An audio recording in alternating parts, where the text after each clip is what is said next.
2023년 가을, 서울 은평구 언덕 끝자락에 자리한 새벽보육원의 50년 역사를 마감하는 통지서가 도착했다. 낡은 3층 건물, 벽면에 금간 페인트, 삐걱거리는 계단. 시간은 이곳에도 예외 없이 흘렀다. 82세 원장 한정숙은 구청에서 온 서류를 오랫동안 들여다보았다. 건물 안전진단 D등급, 재정 자립도 15%, 보육 아동수 8명. 숫자들은 냉정했다. 떨리는 손으로 안경을 벗어 닦으며 그녀는 창밖을 바라보았다. 은행나무 아래 녹슨 그네가 바람에 흔들리고 있었다. 원장님, 점심 드세요.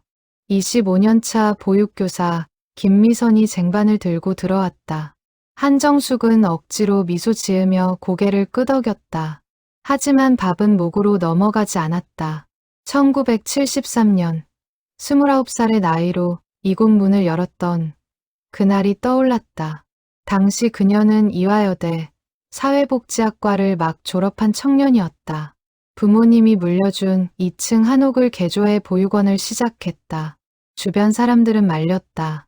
시집도 안 가고 무슨 고생을 사서 해.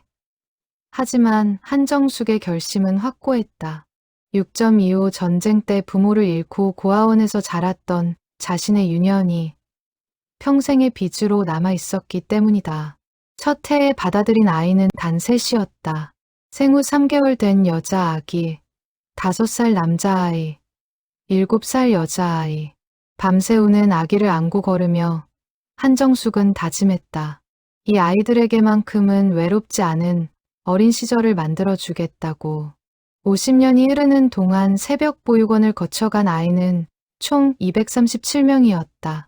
어떤 아이는 생후 며칠 만에 왔고, 어떤 아이는 10살이 넘어서야 도착했다. 모두에게 한정숙은 할머니였다. 법적 보호자는 아니었지만 그녀는 237번의 첫걸음을 지켜봤고 237번의 입학식에 참석했으며 237번의 생일상을 차렸다.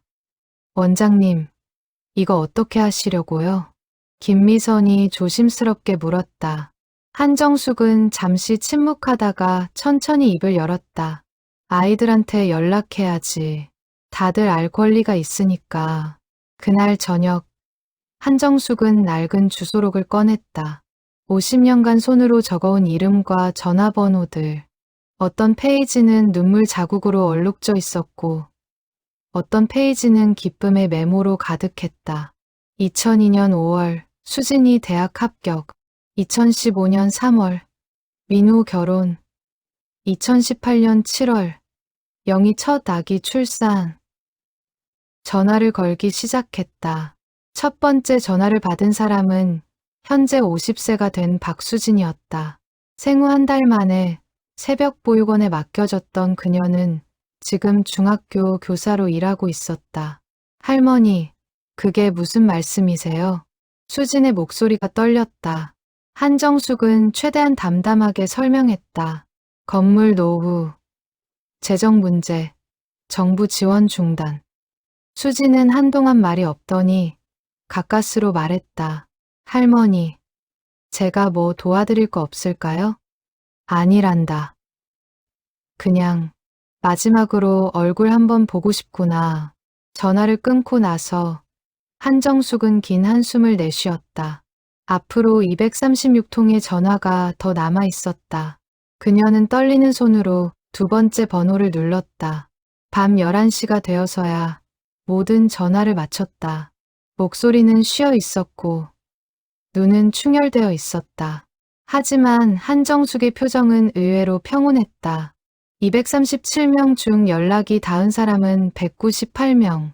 나머지는 번호가 바뀌었거나 이미 세상을 떠났거나 연락을 원치 않는 경우였다. 그날 밤, 한정숙은 오래된 나무 서랍을 열었다. 안에는 50년간 모아온 사진들이 가득했다. 1975년 어린이날 사진, 1983년 여름 바다 여행 사진, 1997년 IMF 때도 함께 찍은 단체 사진. 그녀는 한 장 한 장 천천히 넘기며 각각의 얼굴을 기억했다. 다들 잘 살고 있구나. 혼잣말처럼 중얼거리며 한정숙은 책상 위에 편지지를 꺼냈다. 펜을 들었지만 쉽게 글이 써지지 않았다. 무엇을 남겨야 할까? 50년의 시간을 어떻게 한 장의 편지에 담을 수 있을까? 창밖으로 가을밤 달빛이 스며들었다. 새벽 보육원의 마지막 가을이 깊어가고 있었다. 한정숙은 펜을 든 채 멈춰 있었다. 머릿속에는 50년의 기억들이 파노라마처럼 흘러갔다. 가장 먼저 떠오른 건 1978년 겨울이었다. 그해 12월, 대문 앞에 갓난아기가 버려진 채 발견됐다. 새벽 4시 우유배달부가 신고했고 한정숙이 달려갔을 때 아기는 얇은 담요에만 쌓여 있었다. 영하 10도의 날씨, 조금만 늦었어도 동사했을 상황이었다. 괜찮아, 괜찮아. 한정숙은 아기를 품에 안고 뛰어들어왔다. 온몸이 차갑게 식은 아기는 거의 울음소리도 내지 못했다. 밤새 아기를 안고 체온을 나눴다. 새벽 6시가 되어서야 아기가 작게 울기 시작했다. 살아있다는 신호였다. 그 아기가 바로 이진우였다. 지금은 45세의 외과의사가 되어 있지만 당시엔 2.3kg의 작은 생명이었다. 한정숙은 진우를 키우며 밤마다 기도했다. 이 아이가 건강하게 자라게 해주세요. 누군가에게 버림받은 기억이 상처가 되지 않게 해주세요. 또 다른 기억이 떠올랐다. 1985년 봄, 9살 소녀 최영희가 들어왔다. 아버지의 폭력을 피해 경찰에 신고되어 온 아이였다. 영희는 2달 동안 단 한마디도 하지 않았다. 밤마다 악몽에 시달렸고 누가 다가오면 움츠러들었다. 한정숙은 조급해하지 않았다. 매일 아침 영희의 머리를 빗겨주고 매일 저녁 따뜻한 우유를 건넸다. 말은 하지 않았지만 그냥 곁에 있어 주었다. 3달째 되던 어느 날 아침, 영희가 처음으로 입을 열었다. 할머니, 저 여기 계속 있어도 돼요? 그 한마디에 한정숙의 눈물이 터졌다. 영희를 꼭 안으며 대답했다. 그럼 우리 영희, 할머니가 있는 한 계속 있을 수 있단다. 영희는 지금 41세의 초등학교 교사다. 2 아이의 엄마이기도 하다. 작년 스승의 날, 영희가 보낸 편지에는 이렇게 적혀 있었다. 할머니가 아니었다면 저는 사람을 믿는 법을 배우지 못했을 거예요. 1992년 IMF 직전의 어려운 시기, 보육원 재정이 바닥났다. 정부 지원금은 턱없이 부족했고 후원금도 끊겼다. 한정숙은 부모님께 물려받은 집 한 채를 팔았다. 단 한 번의 망설임도 없었다. 원장님, 그러시면 안 돼요. 나중에 원장님은 어떻게 하시려고요? 김미선이 말렸지만 한정숙의 결정은 확고했다. 내가 살 집보다 아이들이 자랄 집이 더 중요해. 나는 혼자지만 아이들은 앞으로 수십 년을 살아가야 하잖아. 그 돈으로 보육원은 5년을 더 버틸 수 있었다. 그 5년 동안 32명의 아이들이 무사히 성인이 되어 사회로 나갔다. 한정숙은 펜을 들고 편지의 첫 문장을 적기 시작했다. 사랑하는 내 아이들에게. 하지만 그 다음 문장이 나오지 않았다. 무엇을 써야 할까? 미안하다고? 고맙다고? 사랑한다고? 모든 말이 부족하게 느껴졌다. 책상 서랍을 열어 오래된 사진 한 장을 꺼냈다. 1980년 어린이날, 보육원 아이들 23명과 함께 찍은 단체 사진이었다. 그때 한정숙은 36살. 아이들은 모두 그녀를 할머니라고 불렀지만 사진 속 그녀는 젊었다. 사진 속 아이들의 얼굴을 하나하나 짚어가며 한정숙은 지금 그들의 모습을 떠올렸다. 앞줄 왼쪽에서 2번째, 장난꾸러기였던 민수는 지금 소방관이 되어 있다. 뒷줄 가운데 책만 읽던 수정이는 변호사가 되었다. 오른쪽 끝, 노래를 좋아하던 혜진이는 음악 선생님이 되어 아이들을 가르치고 있다. 다들 잘 커줘서 정말 고맙구나. 혼잣말처럼 중얼거리며 한정숙은 다시 편지지를 바라보았다. 이번엔 펜이 움직이기 시작했다. 천천히, 하지만 멈추지 않고 글자들이 채워져 갔다. 밤이 깊어갔지만 한정숙의 방불은 꺼지지 않았다. 편지는 계속 이어졌다. 50년의 기억을, 237명의 사랑을 한 글자 한 글자 옮겨 적어 내려갔다. 폐쇄 통보 2주 후 새벽 보육원에서는 특별한 모임이 열렸다. 전국 각지에서 졸업생들이 모여들기 시작했다. 부산에서, 광주에서, 심지어 미국에서까지. 토요일 오전 10시, 가장 먼저 도착한 사람은 박수진이었다. 50세의 중학교 교사. 그녀는 보육원 대문 앞에서 한참을 서 있었다. 30년 만에 보는 곳이었다. 수진아. 뒤에서 들린 목소리에 돌아보니 같은 또래의 여성이 반갑게 손을 흔들었다. 이진우의 아내, 강미나였다. 둘은 보육원 시절 단짝 친구였다.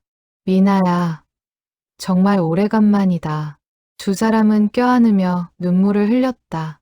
곧이어 다른 사람들도 도착하기 시작했다. 40대, 50대, 60대, 나이도 직업도 제각각이었지만 모두의 눈빛에는 같은 그리움이 담겨 있었다.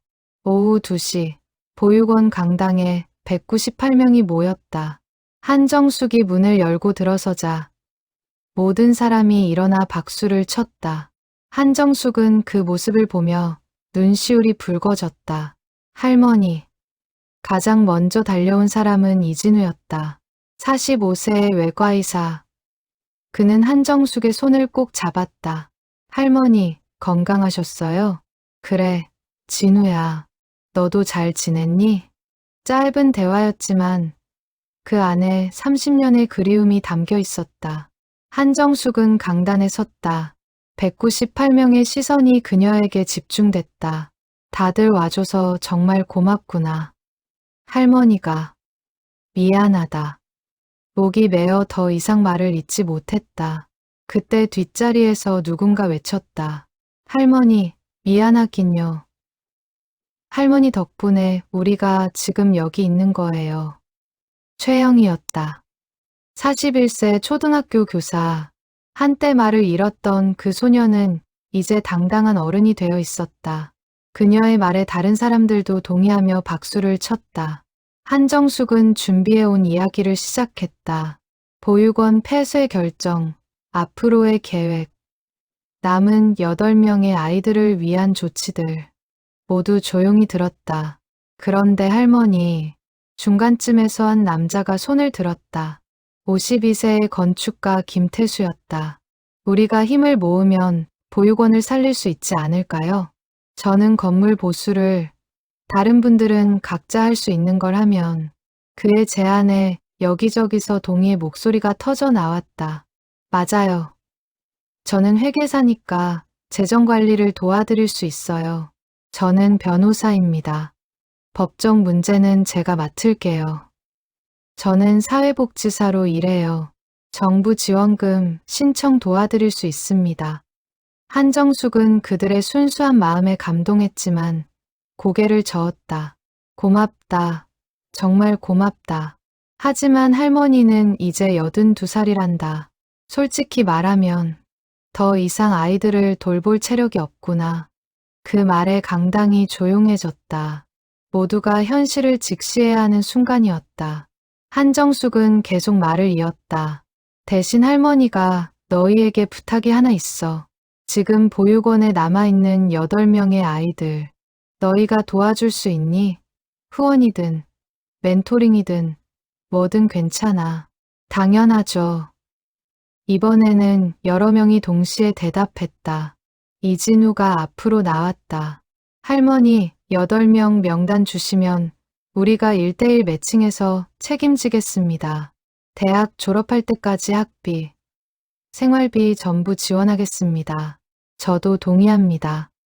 우리가 할머니께 받은 사랑을 이제 다음 세대에 물려줄 차례예요. 박수진의 말에 모두가 고개를 끄덕였다. 한정숙은 눈물을 닦으며 감사를 표했다. 그날 오후 198명은 보육원 곳곳을 돌아다녔다. 자신이 자던 방, 함께 밥을 먹던 식당, 숨바꼭질하던 마당, 모든 것이 추억이었다. 여기 봐. 내 이름 아직도 있어. 누군가 계단 난간에 새겨진 작은 글씨를 발견하고 소리쳤다. 다들 모여들어 자신의 이름을 찾기 시작했다. 30년, 40년 전에 장난으로 새긴 낙서들이 아직 남아 있었다. 저녁 6시, 모두 함께 마지막 식사를 했다.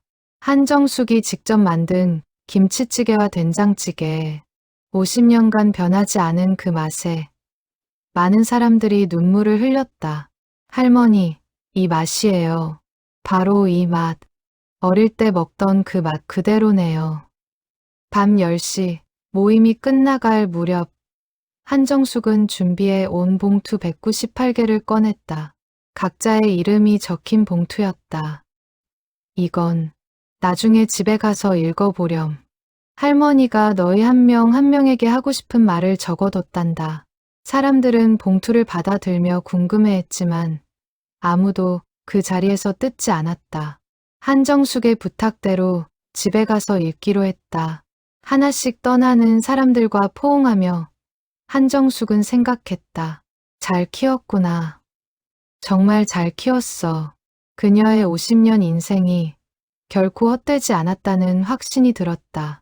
그날 밤 전국 각지의 198개 집에서 비슷한 일이 벌어졌다.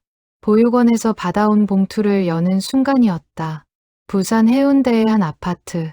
박수진은 거실 소파에 앉아 봉투를 바라보았다. 남편과 두 아들이 궁금한 눈빛으로 지켜보았다. 엄마, 뭐라고 쓰여 있어? 큰아들이 물었지만 수진은 쉽게 봉투를 뜯지 못했다. 무엇이 적혀 있을까? 두렵기도 하고 기대되기도 했다. 마침내 봉투를 열었다. 안에는 손편지 3장과 오래된 사진 한 장이 들어 있었다. 사진 속에는 생후 한 달쯤 된 아기와 30살 무렵의 젊은 여성이 있었다. 아기는 수진 자신이었고 여성은 한정숙이었다. 편지를 펼쳤다. 한정숙의 익숙한 손글씨가 눈에 들어왔다. 사랑하는 수진아.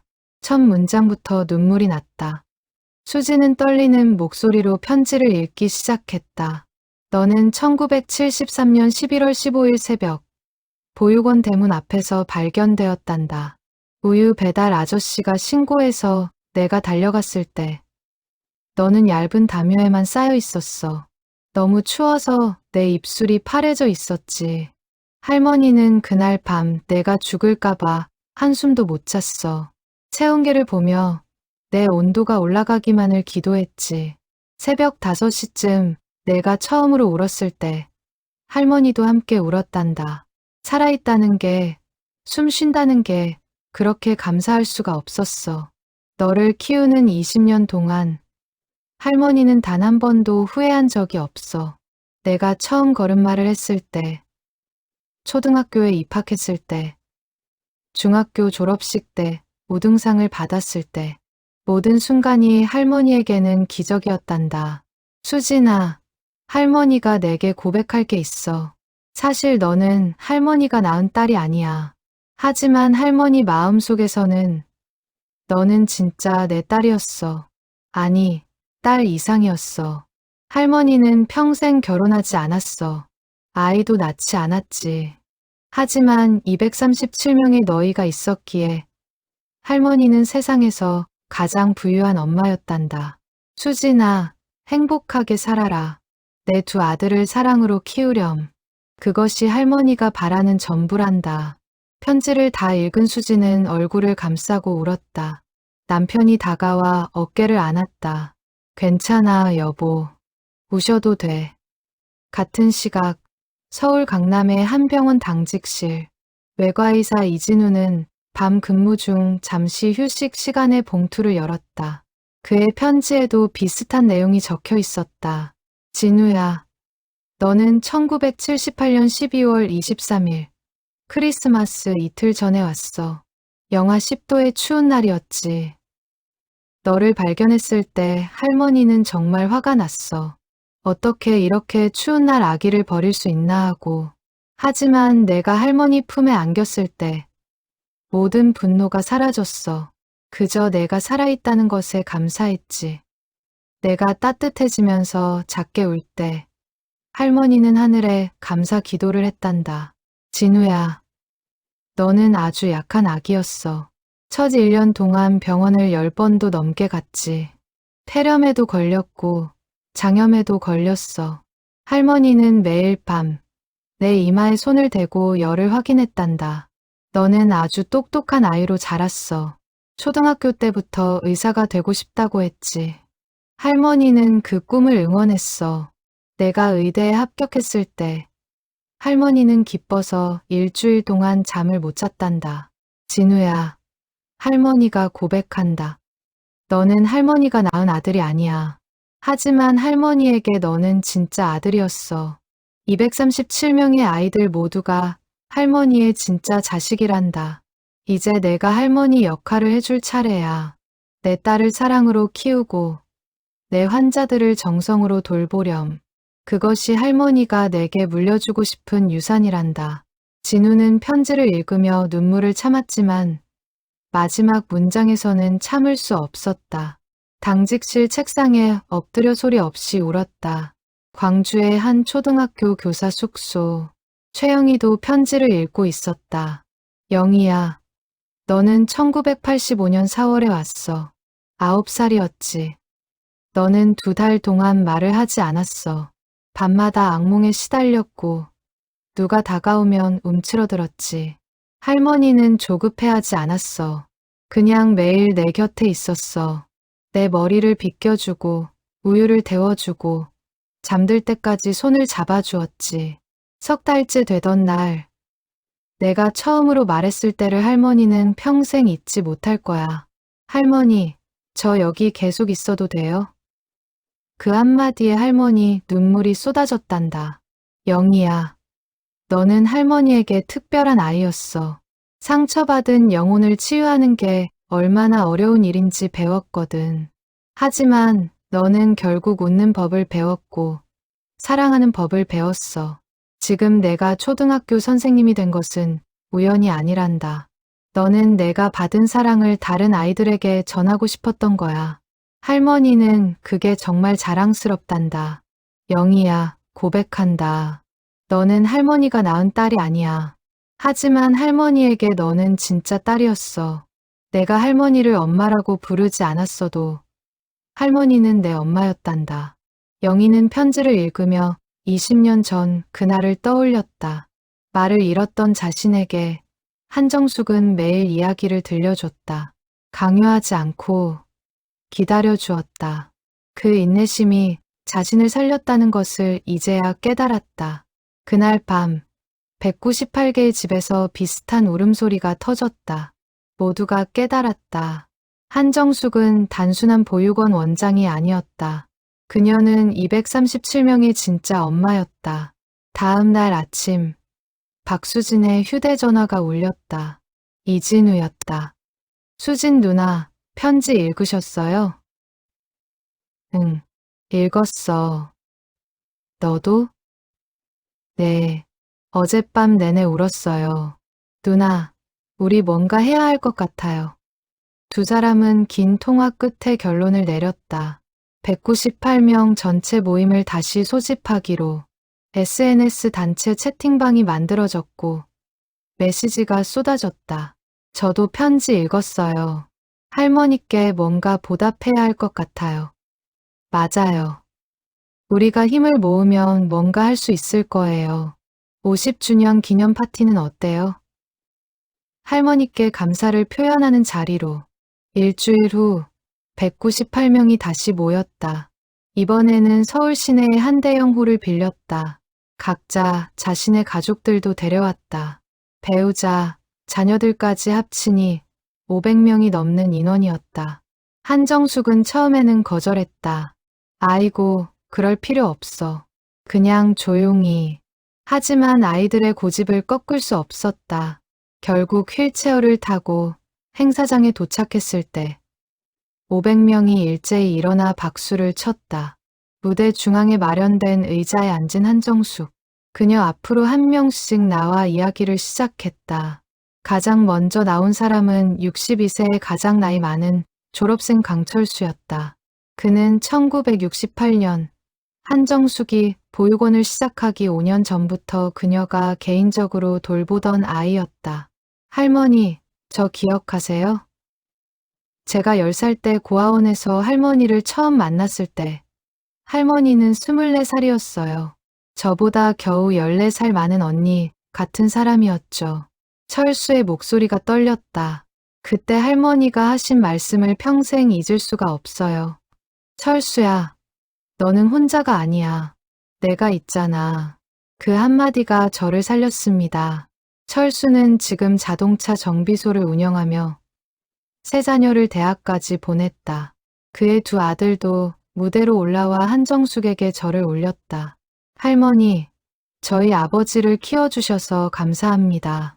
아버지가 없었다면 저희도 없었을 테니까요. 다음은 55세 회계사 김민정이었다. 할머니, 저 생후 3개월에 왔던 민정이에요. 엄마 얼굴도 모르고 자랐지만 저는 단 한 번도 엄마가 그리웠던 적 없어요. 왜냐하면 할머니가 계셨으니까요. 민정은 딸 둘을 데리고 나왔다. 할머니, 제 딸들이에요. 큰애는 25, 둘째는 23이에요. 이 아이들한테 할머니 이야기를 정말 많이 했어요. 엄마의 엄마, 우리 진짜 할머니라고요. 두 딸은 한정숙 앞에 무릎 꿇고 눈물을 흘렸다. 이어서 45세 변호사 정수연이 나왔다. 할머니, 제가 중학교 2학년 때 비행 청소년이었던 거 기억하세요? 담배 피우고 싸움질하고 경찰서에도 3번이나 갔었죠. 수연이 쓴웃음을 지었다.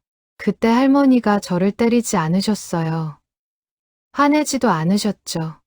그냥 매일 밤 제 방에 오셔서 손을 잡고 계셨어요. 수연아, 너는 나쁜 아이가 아니야. 그냥 길을 잃었을 뿐이야 라고 하시면서요. 수연은 눈물을 닦았다. 그 말이 저를 바꿨어요. 저는 나쁜 아이가 아니라 길을 잃은 아이였던 거예요. 할머니가 길을 찾아주셨어요. 그래서 저는 변호사가 되었습니다. 길 잃은 사람들을 도와주고 싶어서요. 한 명 한 명 이야기가 이어질수록 한정숙의 눈물도 멈추지 않았다. 모두가 자신의 인생에서 한정숙이 얼마나 중요한 사람이었는지 고백했다. 마지막으로 이진우가 나왔다. 그는 준비의 온종일을 펼쳤다. 할머니, 저희 198명이 함께 결의문을 만들었습니다. 진우가 또박또박 읽기 시작했다. 우리 198명은 오늘 이 자리에서 선언합니다. 한정숙 할머니는 우리의 법적 엄마는 아니지만 진짜 엄마입니다. 혈연으로 맺어지지 않았지만 사랑으로 맺어진 진짜 가족입니다. 우리는 할머니께 받은 사랑을 평생 기억하고 다음 세대에 전하겠습니다. 우리 자녀들에게, 우리가 만나는 모든 사람에게 할머니가 보여주신 무조건적인 사랑을 나누겠습니다. 우리는 서로를 형제자매로 인정하고 평생 연락하며 도우며 살겠습니다. 할머니가 만들어주신 이 가족을 지키겠습니다. 진우의 목소리가 떨렸지만 끝까지 읽어냈다. 198명이 일제히 일어나 한정숙을 향해 깊게 절을 올렸다. 한정숙은 휠체어에서 일어나려 했지만 다리에 힘이 없었다. 대신 두 팔을 벌려 앞에 사람들을 안으려 했다. 가장 가까이 있던 박수진과 이진우가 달려와 한정숙을 안았다. 할머니, 사랑해요. 수진의 말에 한정숙은 겨우 대답했다. 나도 너희를 사랑한단다. 평생, 그 순간 500명 전체가 울었다. 혈연은 아니었지만 그 어떤 가족보다 진한 사랑이 그곳에 있었다. 행사가 끝난 후 198명은 새벽가족회라는 이름의 정식 모임을 만들었다. 매년 한정숙의 생일에 모이기로 약속했다. 그리고 서로의 경조사를 챙기고 어려울 때 돕기로 결의했다. 한정숙은 그날 밤 일기장에 적었다. 나는 아이를 낳지 못했지만 237명의 자녀를 얻었다. 혈연이 전부가 아니구나.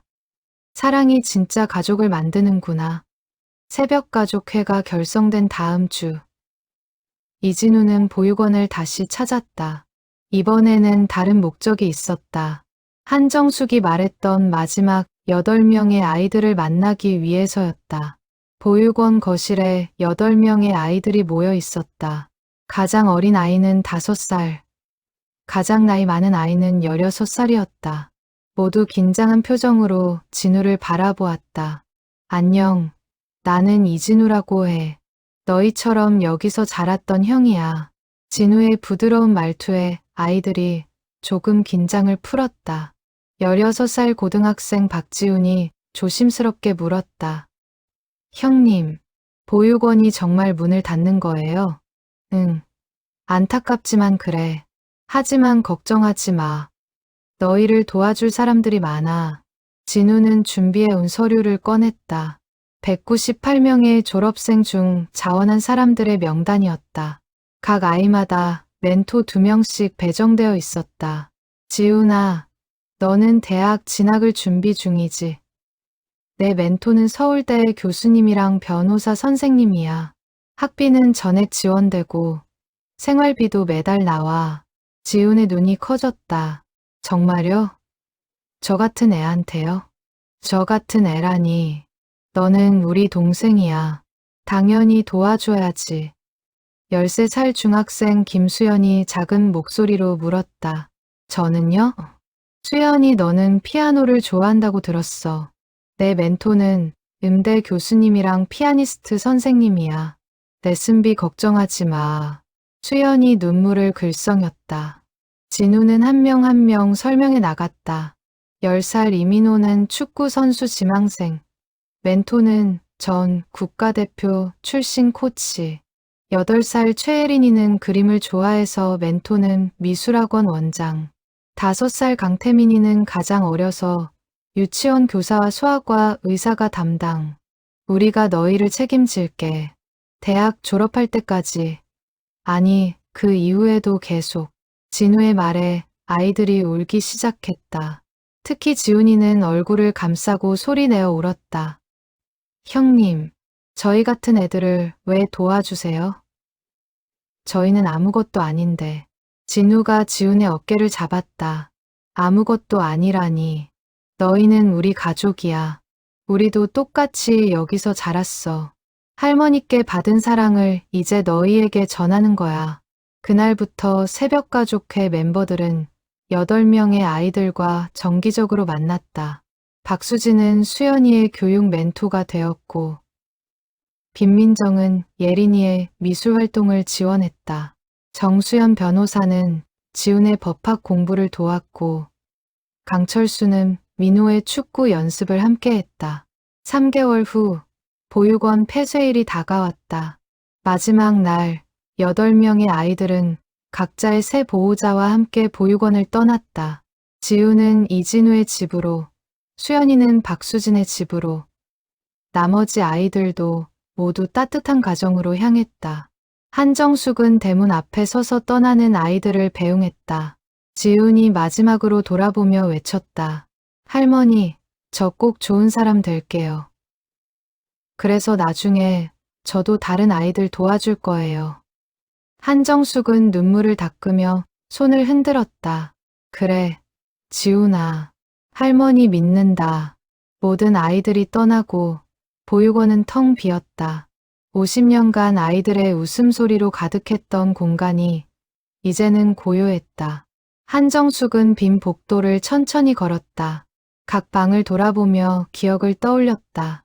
이 방에서는 쌍둥이 자매가 자랐고, 저 방에서는 장난꾸러기 삼형제가 살았다. 식당에서는 매일 저녁 20명이 넘는 아이들이 밥을 먹었고, 마당에서는 여름마다 물놀이를 했다.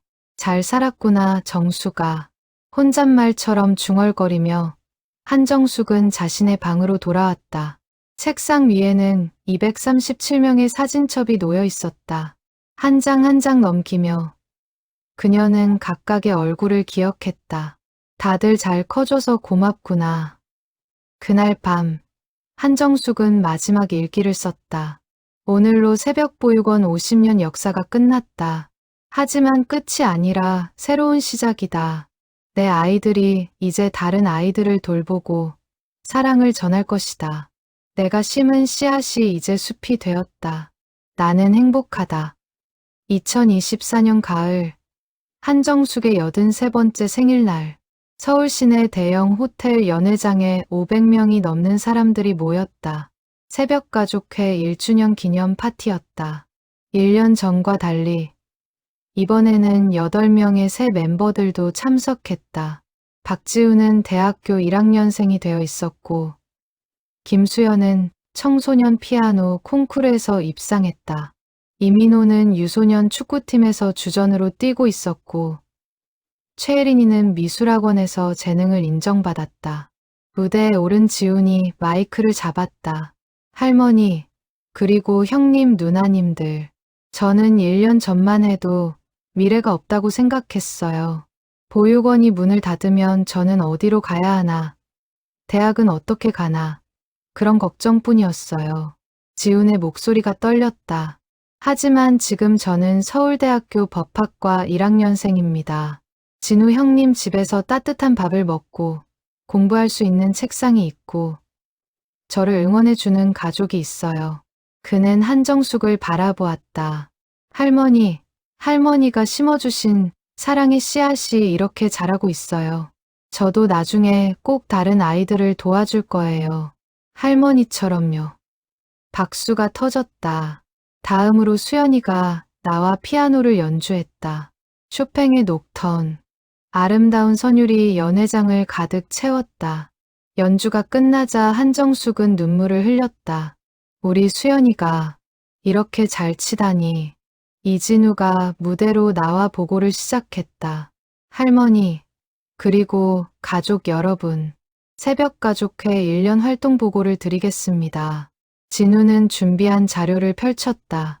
지난 1년간 우리는 총 15명의 새로운 아이들을 후원하기 시작했습니다. 보육원 출신 8명, 그리고 각 지역 아동센터에서 의뢰받은 7명입니다. 그는 계속 설명했다. 또한 새벽장학재단을 설립했습니다. 198명이 매달 일정 금액을 기부하고 그 돈으로 보육원 출신 청소년들의 학비와 생활비를 지원합니다. 현재 기금은 12억 원입니다. 청중석에서 감탄의 소리가 터졌다. 진우가 미소 지었다.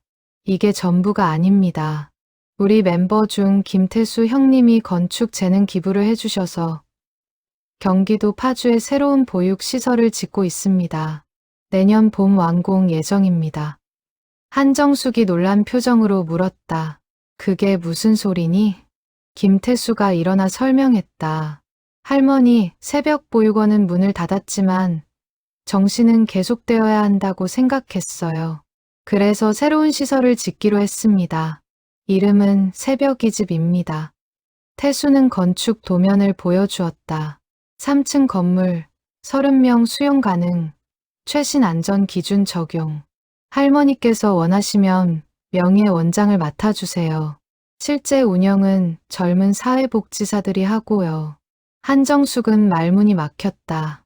박수진이 다가와 손을 잡았다. 할머니, 이건 할머니 혼자 한 일이 아니에요.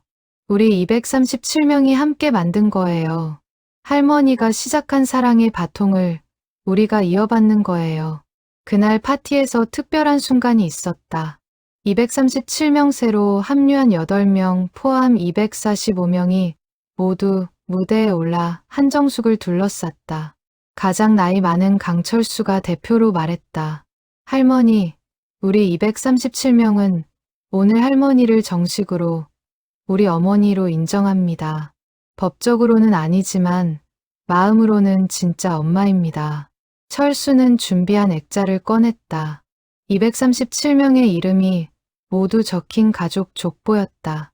맨 위에는 어머니 한정숙이라고 크게 써 있었고 그 아래 237명의 이름이 빼곡히 적혀 있었다. 이제부터 우리는 공식적으로 한정숙 어머니의 자녀들입니다. 혈연은 아니지만 사랑으로 맺어진 진짜 가족입니다. 한정숙은 액자를 받아들고 한참을 바라보았다. 237개의 이름, 50년의 세월, 헌신의 결과. 그녀의 눈에서 눈물이 끝없이 흘러내렸다. 고맙다. 정말 고맙다. 너희가 있어서 할머니 인생이 헛되지 않았구나. 그날 밤 한정숙은 새 일기장에 썼다. 나는 결혼하지 않았고 아이를 낳지 못했다. 하지만 나는 237명의 엄마다. 세상에서 가장 큰 가족을 가진 엄마다. 혈연이 가족을 만드는 게 아니라 사랑이 가족을 만든다는 것을 나는 증명했다. 2025년 봄, 한정숙의 건강이 급격히 나빠졌다. 84세의 나이, 50년간 쉬지 않고 달려온 몸이 한계에 다다른 것이었다. 병원에 입원했지만 의사들은 고개를 저었다. 이진우가 주치의로서 가족들에게 설명했다. 시간이 많지 않습니다. 길어야 한 달. 그 소식이 전해지자 전국의 237명이 병원으로 몰려들었다. 병원 측은 중환자실 면회를 제한하려 했지만 진우가 설득했다. 이분들은 환자의 친자녀들입니다. 만나게 해주세요. 결국 병원은 특별히 큰 병실을 제공했고 교대로 면회를 허락했다. 한정숙은 침대에 누워 한 명 한 명을 맞이했다. 박수진이 처음 들어왔을 때 한정숙은 힘겹게 미소 지었다. 우리 수진이, 할머니, 괜찮으세요? 괜찮단다. 할머니는 행복해. 수진이 손을 잡았다. 한정숙이 천천히 말했다. 수진아, 할머니가 갈 시간이 된 것 같구나. 무섭지 않아. 너희가 잘 자라준 걸 봤으니까. 할머니, 그런 말씀하지 마세요. 아니야. 들어야 해. 할머니가 남기고 싶은 말이 있어. 한정숙은 숨을 고르며 계속했다. 할머니는 너희 237명을 키우면서 단 한 번도 후회한 적 없어. 힘들었지만 행복했고, 가난했지만 부유했어. 왜냐하면 너희라는 보물이 있었으니까. 수진이 울기 시작했다. 한정숙이 손을 꼭 잡았다. 수진아, 부탁이 있어. 할머니가 떠나도 너희끼리 계속 가족으로 지내렴. 서로 돕고 사랑하고 연락하며 살아. 그게 할머니가 바라는 전부란다. 약속할게요. 할머니, 우리 평생 가족으로 살게요. 같은 대화가 237명과 반복됐다. 한정숙은 지치지 않고 한 명 한 명에게 마지막 말을 건넸다. 이진우에게는 의사로서 많은 생명을 살려라. 최영희에게는 상처받은 아이들을 보듬어라. 김태수에게는 새벽이 집을 잘 지어라. 일주일 후 한정숙의 상태가 위독해졌다. 237명 전원이 병원 복도를 가득 메웠다. 중환자실 안에는 대표로 10명만 들어갈 수 있었다. 한정숙은 산소 마스크를 쓴 채 그들을 바라보았다. 이진우가 손을 잡았다. 할머니, 우리 여기 있어요. 한정숙이 마스크를 잠시 벗으며 마지막 말을 했다. 고맙다. 너희 덕분에 할머니는 세상에서 가장 행복한 엄마였어. 그것이 마지막 말이었다. 2025년 5월 15일 오전 10시 37분 한정숙은 237명의 자녀들에게 둘러싸여 평화롭게 숨을 거두었다. 장례식은 3일장으로 치러졌다. 조문객은 2,000명이 넘었다. 237명의 자녀들과 그들의 가족, 지역 주민들, 사회복지계 인사들이 모두 왔다. 영정사진 속 한정숙은 환하게 웃고 있었다. 50대 때 보육원 아이들과 함께 찍은 사진이었다. 주변에는 꽃이 산처럼 쌓였다. 각 꽃다발마다 메시지가 붙어 있었다. 엄마 사랑합니다. 첫째 딸 박수진. 어머니 감사합니다. 둘째 아들 이진우. 할머니 보고 싶어요. 막내딸 강지영. 237개의 꽃다발, 237개의 메시지. 모두가 한정숙을 엄마로, 할머니로, 가족으로 기억했다. 발인식 날, 관을 옮기는 역할은 237명 중 가장 나이 많은 8명의 아들들이 맡았다. 강철수를 비롯한 60대 남성들이 관을 어깨에 메고 천천히 걸었다. 뒤에서 237명이 모두 따라 걸었다. 화장 후 유골은 경기도 파주의 새벽이 집 부지에 안장되었다. 그곳에는 작은 추모비가 세워졌다. 비문에는 이렇게 적혀 있었다. 한정숙 1941에 2025 237명의 어머니, 혈연을 넘어선 사랑의 증인, 당신이 심은 씨앗은 영원히 자랄 것입니다. 장례를 마친 후 237명은 변호사 사무실에 모였다. 한정숙의 유언장 낭독을 위해서였다. 정수연 변호사가 봉투를 열어 읽기 시작했다. 사랑하는 내 237명의 자녀들에게 할머니는 재산이 많지 않다. 은행 잔고 3천만 원. 그게 전부다. 이 돈은 237명으로 나누면 한 명당 12만 원 정도 된다. 사람들이 웃었다. 계속 읽혔다. 하지만 할머니가 너희에게 남기는 진짜 유산은 돈이 아니야. 그것은 사랑의 능력이란다. 남을 조건 없이 사랑하는 능력, 상처받은 사람을 보듬는 능력, 포기하지 않고 끝까지 믿어주는 능력. 할머니는 너희 237명에게 그 능력을 심어주었어. 이제 그 능력을 세상에 퍼뜨려라. 너희가 만나는 모든 사람에게, 특히 도움이 필요한 아이들에게 할머니가 너희에게 준 사랑을 나눠주렴. 그것이 할머니가 바라는 유산의 상속이란다. 유언장을 다 읽고 난 후 237명은 한동안 침묵했다. 그리고 하나둘 고개를 끄덕이기 시작했다. 할머니 말씀대로 하겠습니다. 이진우가 말했다. 우리 모두 할머니의 유산을 상속받았습니다. 이제 우리가 다른 사람들에게 전할 차례입니다. 한정숙이 떠난 지 6개월 후 2025년 가을 경기도 파주의 새벽이 집이 마침내 문을 열었다. 3층 건물, 최신 시설, 30명 수용 가능. 입구에는 한정숙의 사진과 함께 문구가 걸려 있었다. 사랑은 혈연을 넘어선다. 초대 원장은 237명 중 한 명인 45세 사회복지사 장미라가 맡았다. 그녀는 한정숙에게 사회복지를 배웠고 20년간 현장에서 일한 베테랑이었다. 개원식 날 237명이 모두 참석했다.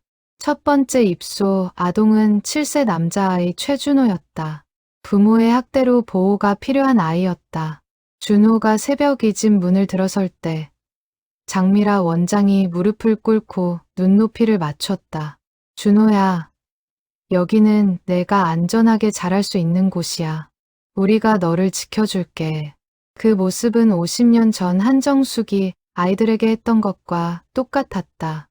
준호는 처음에는 경계했지만 점차 마음을 열기 시작했다. 새벽 이 집은 한정숙의 철학을 그대로 이어받았다. 아이들에게 조건 없는 사랑을 주고 개개인의 재능을 발견하고 키워주며 무엇보다 가족이라는 소속감을 만들어 주었다. 같은 시기 전국 곳곳에서 237명의 활동이 확산되었다. 부산에서 박수진은 새벽 멘토링 센터를 열었다. 보육원 출신 청소년들에게 무료 교육 상담을 제공하는 곳이었다. 매주 토요일 수지는 20명의 아이들을 만나 진로 상담을 했다. 선생님, 저 같은 애가 대학 갈 수 있을까요? 한 고등학생이 물었을 때 수지는 자신의 이야기를 들려줬다. 나도 보육원에서 자랐어. 하지만 대학도 가고 선생님도 되고 행복한 가정도 꾸렸지. 너도 할 수 있어. 광주에서 최영희는 상처 치유 프로그램을 운영했다.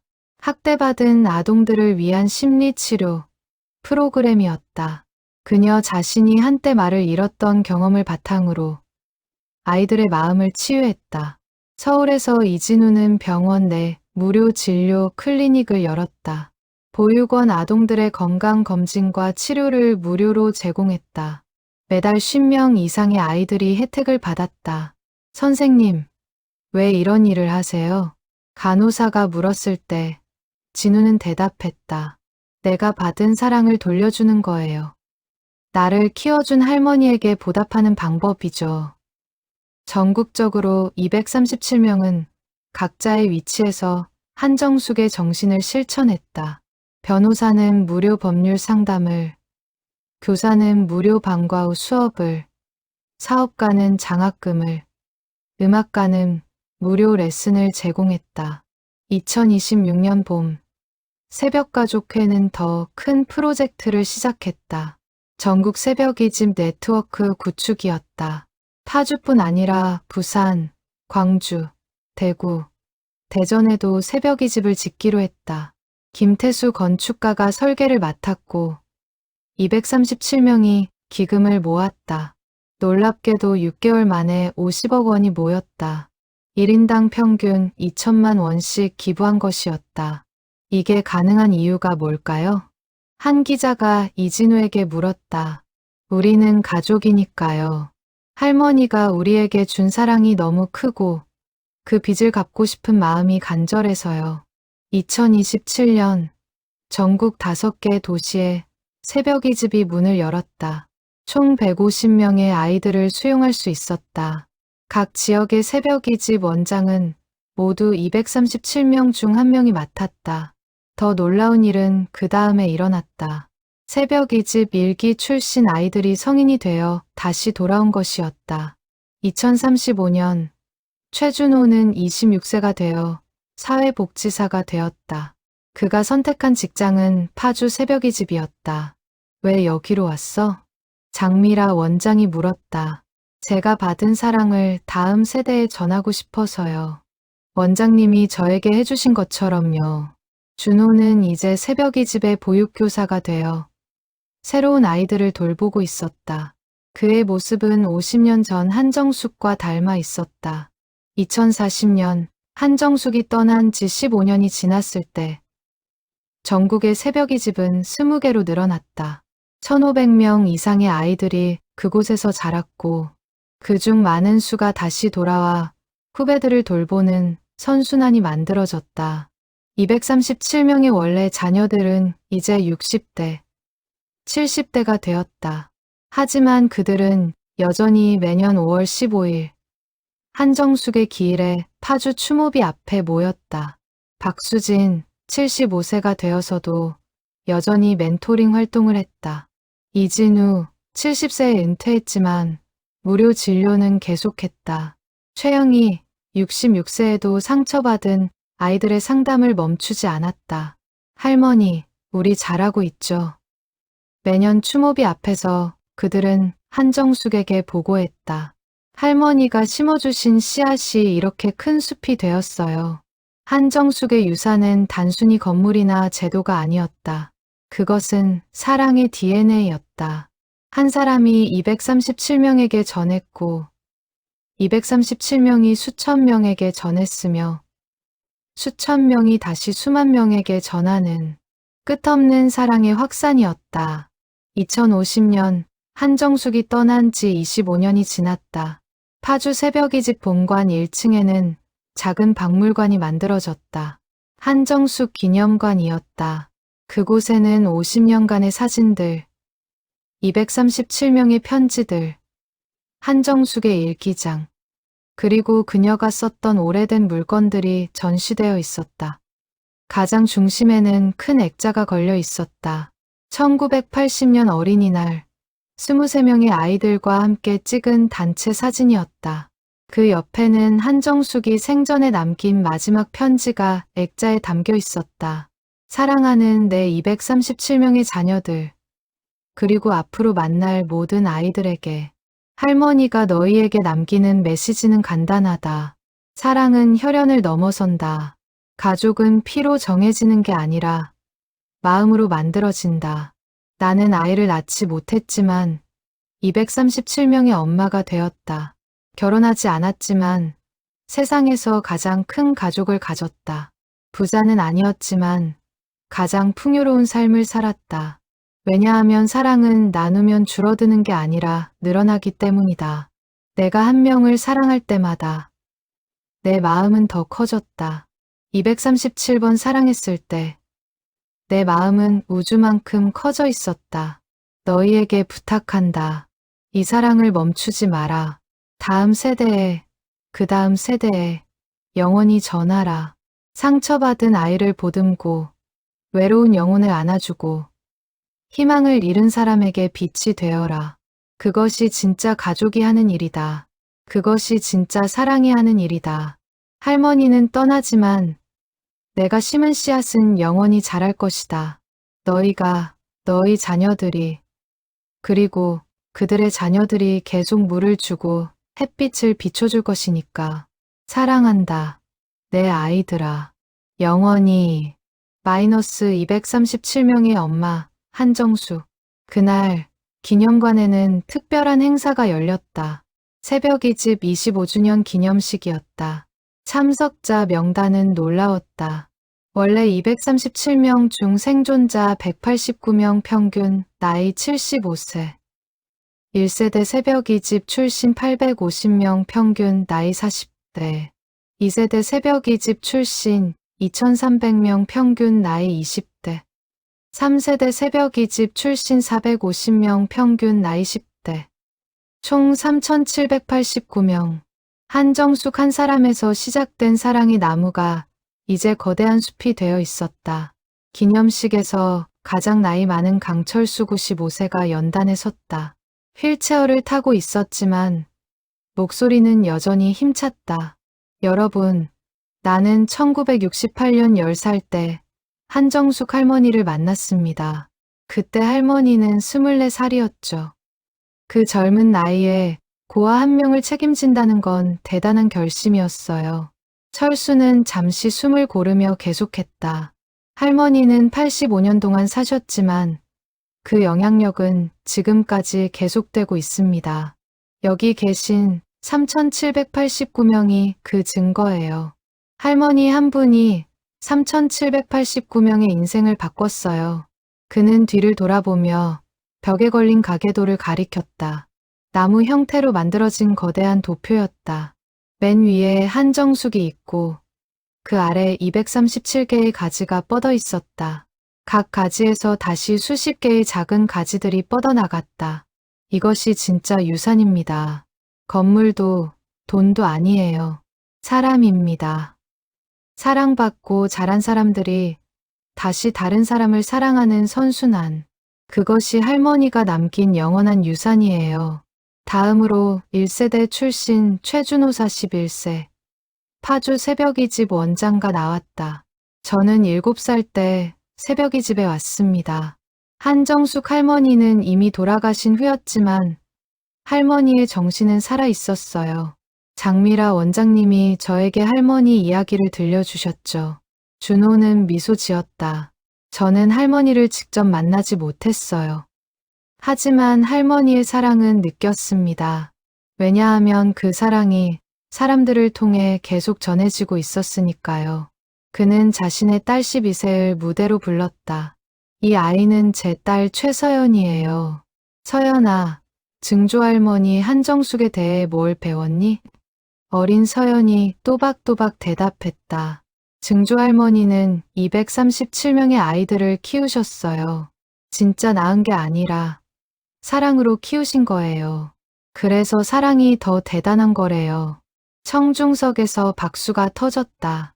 준호가 딸의 머리를 쓰다듬으며 말했다. 이 아이는 한정숙 할머니의 4세대예요. 직접 만난 적은 없지만 할머니의 DNA를 물려받았어요. 사랑의 DNA를요. 마지막으로 2세대 출신 김하늘이 18세. 사회복지사에 나왔다. 저는 10년 전 새벽이집에서 자랐습니다. 당시 저는 세상을 믿지 못했어요. 부모에게 버림받았고 상처투성이었죠. 하늘의 목소리가 떨렸다. 하지만 이곳에서 저는 배웠어요. 혈연이 없어도 가족이 될 수 있다는 것을요. 사랑은 조건이 없다는 것을요. 그녀는 청중을 바라보았다. 저는 이제 다른 아이들을 돕는 사회복지사가 되었어요. 왜냐하면 제가 받은 사랑을 전하고 싶어서예요. 한정숙 할머니가 시작하신 그 사랑의 바통을 제가 이어받은 거예요. 행사가 끝난 후 3,789명은 파주 추모비 앞에 모였다. 해질녘의 황금빛 햇살이 비석을 비췄다. 가장 어린 참가자 옷의 유치원생가 꽃 한 송이를 비석 앞에 놓았다. 그리고 어린 목소리로 말했다. 할머니, 사랑해요. 그 순간 3,789명이 동시에 따라 말했다. 할머니, 사랑합니다. 소리가 파주의 하늘로 퍼져나갔다. 한정숙은 떠났지만 그녀의 사랑은 영원히 살아있었다. 그날 저녁, 가장 나이 많은 박수진 80세는 일기장을 펼쳤다.